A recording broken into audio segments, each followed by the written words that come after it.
Salut tout le monde et bienvenue dans cette nouvelle vidéo sur la chaîne Le Calibre qui va parler de montres. Évidemment, vous vous en doutez, et comme vous me voyez, vous vous doutez que ça va parler de Tool Watch et de montres d'aventure et d'exploration. Ah, Omega. Une marque qui fait quasiment l'unanimité auprès des amateurs de montres comme auprès du grand public. Quand on parle d'Omega, on pense souvent à deux grands symboles. D'un côté, James Bond, le célèbre agent britannique avec son matricule culte, et de l'autre, la NASA et les missions Apollo. Mais si la Speedmaster rentre dans l'histoire le 20 juillet 1969 au poignet de Buzz Aldrin, c'est l'année suivante qu'elle va prouver son absolue nécessité et son époustouflante fiabilité lors de la mission Apollo 13. Alors avant de partir nous aventurer dans le vide interstellaire, on va poser quelques bases histoire d'être préparé à toute éventualité, comme les astronautes dont nous allons parler aujourd'hui. En 1957, Omega dévoile au monde entier sa nouvelle gamme dite professionnelle. Trois montres la composent, la Seamaster, la plongeuse, la Railmaster, l'antimagnétique, et notre héroïne du jour, la Speedmaster, le chronographe. Un an plus tard, à 6571 km de là, à Washington, le président des États-Unis, Dwight Eisenhower, décide de lancer le programme Mercury. L'objectif, placer un astronaute américain en orbite autour de la Terre dans les années à venir. C'est chose faite avec notamment Alan Shepard, John Glenn, Gordon Cooper ou encore Wally Schirra. Ce dernier a emmené à son poignet son garde-temps personnel,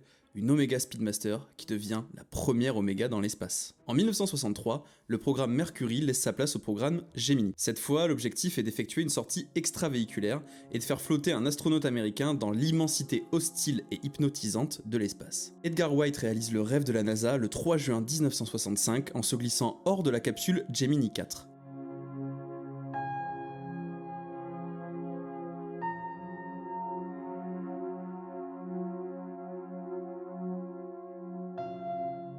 À son poignet, une Omega Speedmaster référence ST 105003. Et si notre ami Ed compte comme garde-temps une Speedmaster, cette fois-ci ce n'est pas un hasard. Le 1er mars 1965, la Speedmaster d'Omega était devenue un instrument officiel des missions habitées de la NASA, battant notamment Rolex, Breitling et Longines lors des tests, aussi nombreux qu'impitoyables. Alors la liste est longue, aussi ai-je décidé de vous en sélectionner quelques-uns qui me paraissaient être les plus parlants. Les montres étaient soumises à une température de 71 degrés pendant 48 heures, puis de 93 degrés pendant 30 minutes. Elles devaient aussi survivre à 4 heures à moins 18 degrés.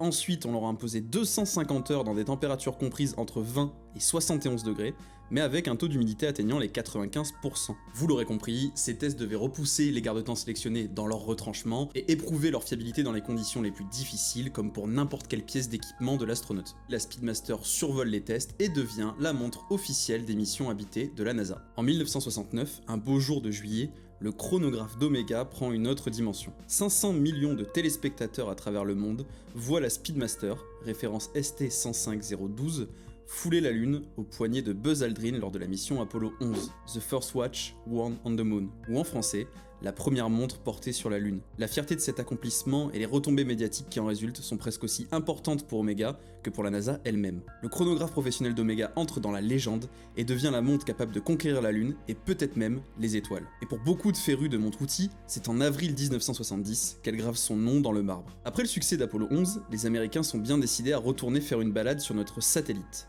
Apollo 12 suit donc tout naturellement en novembre de la même année. Le 11 avril 1970, c'est au tour d'Apollo 13.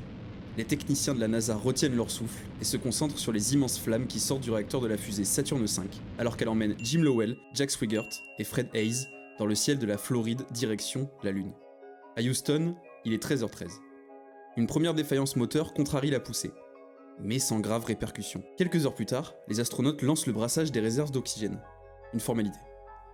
Un bruit, des vibrations violentes. Les membres de l'équipage se regardent, confus. De multiples alarmes retentissent à travers le module de commande, et la tension électrique faiblit. Okay, Houston, we've had a problem here. This is Houston. Say again, please. Yes, sir. Houston, we've had a problem. Houston, we've had a problem. C'est à cet instant que le commandant de bord, Jim Lovell, prononce cette phrase devenue culte dans la bouche de Tom Hanks avec le film de Ron Howard. Mais loin de la fiction et d'Hollywood, les techniciens au sol de Houston remarquent un détail extrêmement inquiétant. Le réservoir d'oxygène numéro 2 se vide totalement. La fuite d'oxygène provoque une poussée et fait tournoyer le vaisseau sur lui-même. Un nuage de gaz cristallisé se forme autour du vaisseau. L'objectif de la mission change instantanément. Il n'est plus question d'allunir au nord du cratère Fra Mauro, mais bien de rentrer en vie sur notre accueillante planète bleue.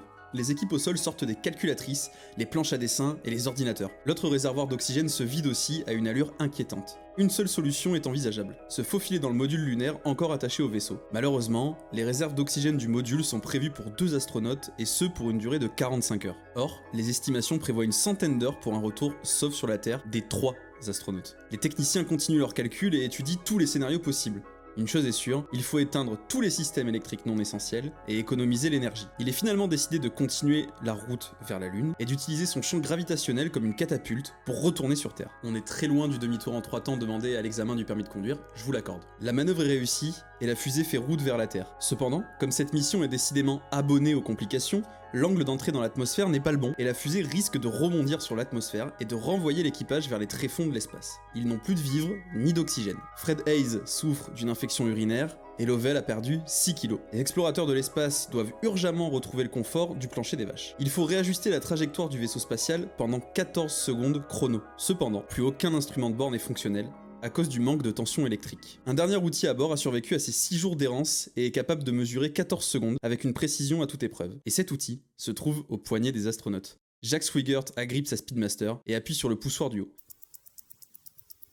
L'aiguille défile. 14 secondes. Le vaisseau est stabilisé, les astronautes passent l'atmosphère. Ils sont récupérés sains et saufs dans l'océan Pacifique. Le 5 octobre 1970, la NASA remet à Omega le Silver Snoopy Award pour remercier la maison de son rôle dans la réussite de ses missions spatiales habitées. Cette récompense est la plus prestigieuse que puissent recevoir les employés ou les collaborateurs de l'agence spatiale américaine. Omega a régulièrement célébré cette distinction en produisant des éditions limitées ou non de sa Speedmaster avec Snoopy à l'honneur. Au dos du modèle du 50e anniversaire sorti en 2020, on peut apercevoir Snoopy voyageant dans l'espace.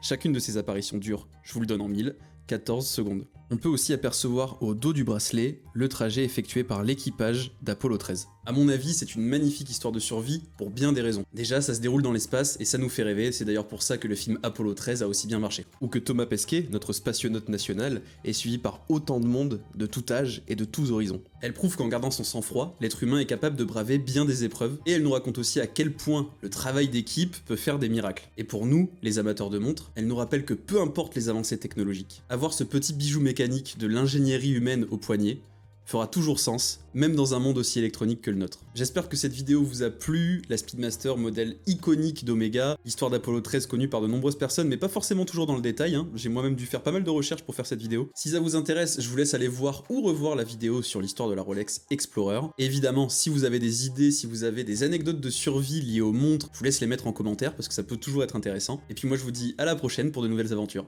Ciao!